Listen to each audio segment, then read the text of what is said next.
L'ubérisation est-elle une chance pour l'économie? Le terme ubérisation est apparu en 2014 avec l'essor de la start-up californienne Uber qui met en relation, via une application mobile, des particuliers qui souhaitent se déplacer et des chauffeurs. Aujourd'hui, le terme ubérisation s'étend à d'autres secteurs.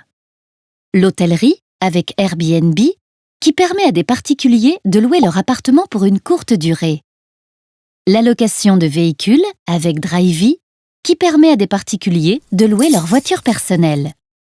Les banques, avec Lending Club, qui met en relation directement des emprunteurs et des prêteurs. Le succès de ces entreprises se fonde essentiellement sur l'essor du numérique, généralisation des smartphones et du haut débit, qui leur a permis de se développer en créant des plateformes web et des applications mobiles. Ceux-ci permettent à des clients de trouver à tout moment des personnes qui proposent des ressources. Une voiture avec chauffeur ou un appartement pour une nuit, par exemple. Pour chaque transaction, l'entreprise se rémunère en prélevant une commission. L'arrivée de ces nouveaux acteurs suscite de nombreux débats. Pour les défenseurs de ce nouveau modèle économique, l'ubérisation pousse les acteurs historiques des différentes professions à innover et donc à améliorer leur offre, en baissant leurs prix ou en proposant de nouveaux services.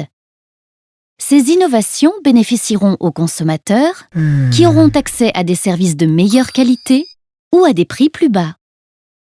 Par ailleurs, les nouvelles plateformes attirent des clients qui n'avaient pas l'habitude d'utiliser ce type de service.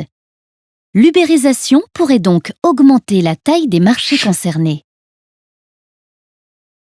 Pour ces détracteurs, l'ubérisation implique une concurrence faussée. En effet, les acteurs historiques ne sont pas soumis aux mêmes règles que les nouvelles entreprises, ce qui met leur existence en danger. Les hôtels, par exemple, appliquent la TVA sur le prix des chambres et sont soumis à certaines normes d'hygiène et d'accessibilité, ce qui n'est pas le cas des logements proposés sur Airbnb. Par ailleurs, les personnes qui proposent leurs services via ces nouvelles entreprises ne sont pas salariées de celles-ci et n'ont pas de revenus assurés. Dans certains cas, elles n'ont même aucun statut. Elles ne bénéficient pas d'une protection sociale, elles ne cotisent pas pour les caisses de retraite, par exemple, et exercent hors du droit du travail. Elles peuvent dépasser le temps de travail maximum légal, par exemple.